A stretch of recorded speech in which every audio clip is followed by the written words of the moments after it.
Te oma ke tātou, mātou ia rā, ke tāi ki te pānui. Ke tāi ai te pānui I ngā kōrero mo te rānei. Me tō māua ko whairiri, me wena rau ko purewa, te purewa.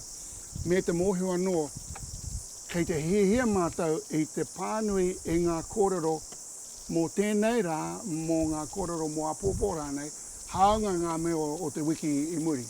Pirangi kia mātou, puta mai ngā kōrero ne, he mea hau ki te iwi Māori.